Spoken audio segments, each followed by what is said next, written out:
Hello दोस्तों and स्वागत है आपका स्लीपी क्लासेस के आज के इस बहुत ही इंपॉर्टेंट लेक्चर में। अब आपने न्यूज़ में एक बहुत ही इंपॉर्टेंट चीज़ सुनी होगी, पढ़ी होगी, राइट, जहां पे जो यूएस के नए प्रेसिडेंट इलेक्ट हैं डोनाल्ड ट्रंप, उन्होंने ये अनाउंस कर दिया है दैट बेसिकली जिस दिन ही will assume power, that is 20th of January, उस दिन से there will be a massive hike tariffs में। अब उनका ये जो पूरा स्लोगन था of making America great again, that I want to pull back manufacturing jobs to USA, ये इसको पोजीशन कर रहे हैं कि ये मेरा इलेक्शन प्रॉमिस पूरा करने के लिए एक मेजर स्टेप है, राइट। जहां पे अब इन्होंने इनके जो दो नेबर्स हैं to the north and south, that is Canada and Mexico, इनके ऊपर हाइक एंड साथ ही साथ में चाइना के भी ऊपर हाइक जो है उसको कर दिया है। साथ ही में इन्होंने कहा कि ये जो तीन कंट्रीज हैं ये एक मेजर कॉज ऑफ कंसर्न है यूएस के लिए, particularly due to the problems of illegal immigration as well as drugs, and that ये जो स्टेप्स अंडरटेक किए जा रहे हैं यूएसए द्वारा, ये एक तरह से प्रेशराइज करेंगे इन देशों को to swing into action. Now what are these tariffs जो कि लगाए जा रहे हैं? प्रेसिडेंट ट्रंप ने कहा that when it comes to Canada and Mexico, जो भेज रहे हैं सामान, गुड्स जो भेज रहे हैं इनटू यूएस, उनके ऊपर 25% टैक्स जो है वो लगाया जाएगा। एंड चाइना से जो गुड्स आ रहे हैं उन पे जो ऑनगोइंग टैरिफ है उसके ऊपर एक एडिशनल 10% टैरिफ जो है वो लगा दिया जाएगा।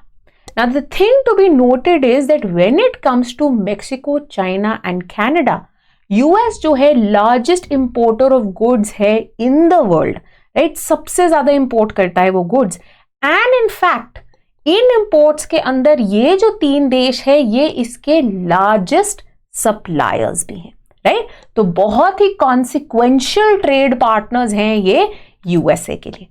Now when it comes to China, particularly एक जो पॉइंट आउट किया गया है is the fentanyl crisis जो कि US विटनेस कर रहा है। Now over the years there has been a massive opioid usage, overdose के केसेस USA के अंदर, और इन्हीं ओपियोइड्स में से एक सिंथेटिक ओपियोइड होता है फेंटेनिल, जो कि हेरोइन से, मॉर्फिन से, इन सब से ज्यादा बहुत ज्यादा पोटेंट होता है, जिसके कारण केसेस ऑफ ओवरडोज भी बढ़ते जा रहे हैं। अब टेक्निकली ये एक FDA अप्रूव्ड ड्रग है बट फॉर सर्टेन रीजंस, तो इसको एनाल्जेसिक एंड एनेस्थेटिक यूजेस के लिए भी बरता जाता है, राइट। तो बेसिकली जो लोग कैंसर के पेशेंट्स हैं, राइट, जिन्हें डेली मेडिकल रीजन के कारण डेली बेसिस पे पेन सहना पड़ता है, तो पेन मैनेजमेंट के लिए लिमिटेड डोजेस के अंदर ये अप्रूव्ड ड्रग दिया जाता है। बट इसका जो इलीगल यूजेज है उसके एक्सप्लोजन के कारण यूएस एक major drug crisis and menace जो है वो विटनेस कर रहा है, and this has become a major point of contention between USA and China. Why? Because USA का ये कंटेंशन है कि ये जो फेंटेनिल है ये यूएस में चाइना से अराउंड 2020 जो है आने लग गया था, जहां पे China was seen as a major source of fentanyl and fentanyl से जो रिलेटेड सब्सटेंसेस होते हैं, जहां पे इंटरनेशनल मेल के थ्रू इन्हें यूएस के अंदर ट्रैफिक किया जाता था। Over the years US and China ने अटेम्प्ट किया, ट्राई किया to really crack down on this traffickers as well as gangs and smugglers जो कि इन्वॉल्व थे in the supply of fentanyl, particularly जो मेक्सिको के रूट से आ रहा था। ठीक है, अब प्रॉब्लम क्या हो गई है?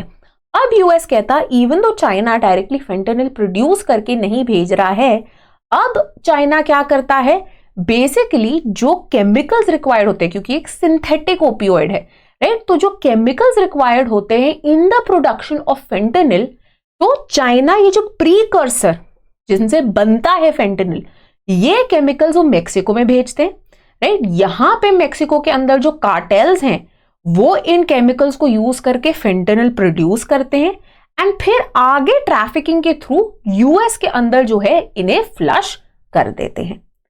यूएस के अंदर अब ट्रंप ने कहा that despite repeated pressure and in fact China ने ये रीअश्योरेंस भी दी थी कि हम मैक्सिमम पॉसिबल पेनल्टी जो है ऐसे स्मगलर्स एंड डीलर्स के अगेंस्ट लगाएंगे, that is death penalty.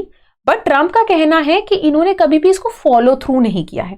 In fact 2023 के अंदर ही Joe Biden and Xi Jinping के अंदर भी इस इशू को लेके एक मेजर डिस्कशन हुई थी, बट कोई हेडवे निकल के नहीं आ रहा है, राइट। हाउएवर अब चाइना का कहना है कि देखिए we are doing enough and इस तरह के आप हम पे लांछन लगा रहे हैं, which is not done. Now what will be the implications और the consequences of this decision, जहां पे चाइना के ऊपर, कनाडा एंड मेक्सिको के ऊपर जो है ये मेजर हाइक्स लगा दिए गए हैं, राइट, दोनों ही इन देशों के लिए भी एंड यूएसए के लिए भी। नाउ शॉर्ट टर्म में many experts including those from the Peterson institution, उन्होंने क्या बोला कि देखिए ना ही ये सिर्फ एक्सपेंसिव बना देगा एंड इम्पैक्ट करेगा businesses in Canada, Mexico and China, जो कि पर्टिकुलरली एक्सपोर्ट करते थे गुड्स टू यूएस, इसका इम्पैक्ट जो है यूएस में भी देखा जाएगा, जहां पे शॉर्ट एंड मीडियम टर्म पे इंक्रीज्ड इन्फ्लेशन देखी जा सकती है for the US customers. Because now जब आप ऑन शोरिंग करते हैं, जब आपको greater wages manufacturing jobs in US के लिए देनी पड़ेंगी, गुड्स का प्राइस जो है राइज होगा, जिसके कारण इन्फ्लेशन भी बढ़ेगी, जो कि इंपैक्ट करेगा average households, average American households को, ठीक है। तो जिसके कारण जो है वेरी इंपॉर्टेंटली, अब क्योंकि यूएस के अंदर ऑलरेडी बेस इरोड हो चुका है, तो सडनली अगर एक कट आता है, डिक्लाइन होता है of exports from these countries, सबसे पहले तो यूएस के अंदर भी सप्लाई चेन एंड लॉजिस्टिक्स को लेके क्राइसिस आ सकता है, क्योंकि शॉर्ट एंड मीडियम टर्म में they might face shortages. Then very importantly जो इंडस्ट्रीज, और इनमें से कई बहुत ही क्रिटिकल एंड स्ट्रेटेजिक इंडस्ट्रीज हैं जो कि रिलाई करती हैं on the import of these goods from China, Canada, Mexico, उनको भी उनकी production and revenue they will also be hit, right. So ये मतलब यूएस की जो डोमेस्टिक मार्केट है, तो अभी चाहे there might be a lot of enthusiasm, but people may also not be thinking this through कि किस तरह से इसका नेगेटिव इंपैक्ट जो है वो आ सकता है। नाउ यूएस का एक टॉप इंपोर्ट जो कि कनाडा से है वो ऑयल है, जो कि जुलाई 2024 में हैड रीच्ड 4.3 मिलियन बैरल्स। साथ ही में यूएस ऑल्सो इंपोर्ट करता है कार्स, मशीनरी, प्लास्टिक, वुड को, जो कि रेगुलर यूजेज के लिए बहुत ज्यादा जरूरी है। When it comes to Mexico, majority of its cars and car parts जो हैं ये मेक्सिको से बन के आते हैं, जिसने सरपास कर दिया था इवन चाइना को as a top exporter to the US in 2023। साथ ही में Mexico also supplies a range of electronics, machinery, oil, optical apparatus, furniture and alcohol to the US. China तो हमें पता ही है, इलेक्ट्रॉनिक्स के अंदर, वेरियस फिनिश गुड्स के अंदर, ऑटोमोबाइल्स एक्सेट्रा के अंदर, इन सब की मेजर सप्लाई जो है वो यूएस के पास जाती है चाइना से, राइट। तो ये सारी चीजें जो है डिसरप्ट हो सकती है, impacting these countries as well as the consumers in US, the average American household as well. Now a major question that you should also be asking कि इंडिया का इससे क्या लेना देना, क्या इंडिया पे कुछ इंपैक्ट आएगा? क्योंकि अभी तक ये बाकी कंट्रीज के अगेंस्ट जो है टैरिफ हाइक्स किए हैं, बट अभी इंडिया इस लिस्ट में इंक्लूडेड नहीं है, इवन दो इंडिया के खुद के टैरिफ्स को इवन ट्रंप ने क्रिटिसाइज किया है as being very very protectionist, right. Now when it comes to India, Nilanjan Ghosh जो कि ओआरएफ के डायरेक्टर हैं, राइट, इन्होंने पॉइंट आउट किया कि देखिए ये एक मैसिव क्रिएटिव अपॉर्चुनिटी प्रेजेंट करता है इंडिया के लिए, राइट। तो जिस तरह से हम सेमीकंडक्टर्स एक्सेट्रा के अंदर देख रहे हैं, कोविड के दौरान डाइवर्सिफाई करने के लिए सप्लाई चेन्स को फ्रेंड शोरिंग, रीशोरिंग के नाम पे चाइना से हटके जब स्टेबल पार्टनर्स की लुकआउट है, तो उनमें से एक मेजर स्टेबल पार्टनर जो है वो इंडिया की तरह आता है, राइट। साथ ही में मेजर जो कॉर्पोरेट्स है जिनके अभी फैक्ट्रीज एंड मैन्युफैक्चरिंग हब्स से चाइना में है, there is a great possibility that now with tariffs imposed on China, they might diversify their production link, right? They might shift their production bases to other countries, right? जहां पे particularly labor cost low हैं, right? So countries like India, Vietnam, Indonesia, these will particularly benefit in this space. And South Korea, because of its infrastructure and technical know-how and human resources skills, ये भी इससे बहुत benefit कर सकता है। Similarly, geopolitical analyst and expert Farid Zacharia ने भी कहा कि देखिए ऑलरेडी ही ट्रंप एंड मोदी के रिलेशंस जो हैं बहुत बढ़िया है, and Trump 2.0 can present what he calls a golden opportunity for India to end China's monopoly on manufacturing, and particularly given in keeping in mind India का demographic dividend and the kind of unemployment crisis that India has been witnessing, giving a major boost to manufacturing is a must. But ये manufacturing को अगर बाहर से भी इस तरह का पुश मिल जाए, right, apart from the internal impetus given by make in India, right, आत्मनिर्भरता, आत्मनिर्भर भारत एक्सेट्रा जैसी स्कीम्स के थ्रू, बट अगर एक एक्सटर्नल इम्पेटस भी आ जाए, राइट, तो उसके थ्रू मैन्युफैक्चरिंग बेस और बढ़ सकता है, providing for employment, and India looking to become a more export oriented manufacturing hub as well. However, it's not all great. While India can utilize these opportunities, there are also certain problems that India has to deal with, and Zakaria says that if India really wants to capitalize on this opportunity, it is imperative that India rectifies these issues. सबसे पहले तो India का requisite infrastructure, not just in terms of providing manufacturing and logistics की जो needs हैं, but साथ ही साथ में अगर हम इंडिया का बाकी इंफ्रास्ट्रक्चर भी देखते हैं, अगर हम लॉजिस्टिक्स में बात करते हैं, रोड्स की, रेलवेज की, लास्ट माइल कनेक्टिविटी की, स्टोरेजेस, वेयर हाउसिंग की, यहाँ पे इंडिया मेजरली लैक करता है. तो इसके अंदर इन्वेस्टमेंट लाना, प्राइवेट सेक्टर को पुश करना is the need of the our.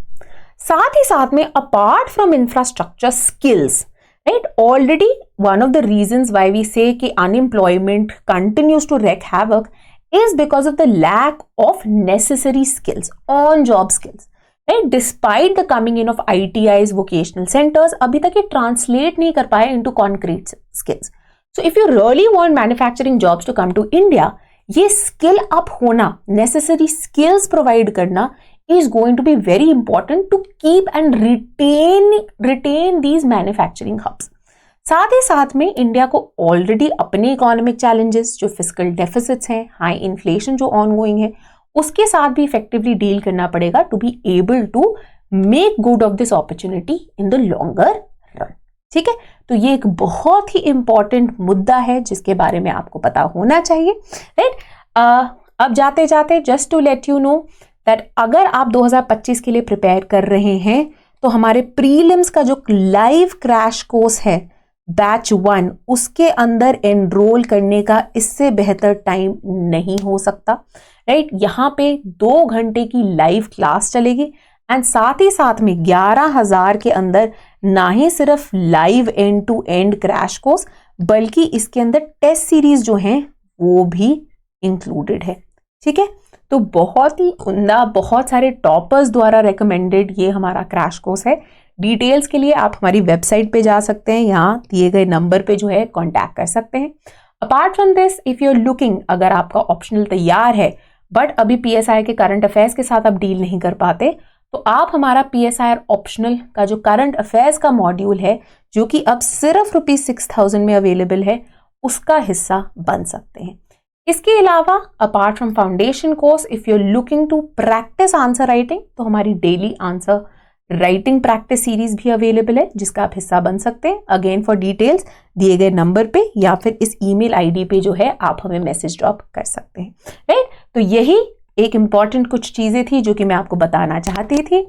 जुड़े रहिए स्लीपी क्लासेस के साथ, फॉलो करते रहिए और अपनी बढ़िया तैयारी उसको भी कायम रखें.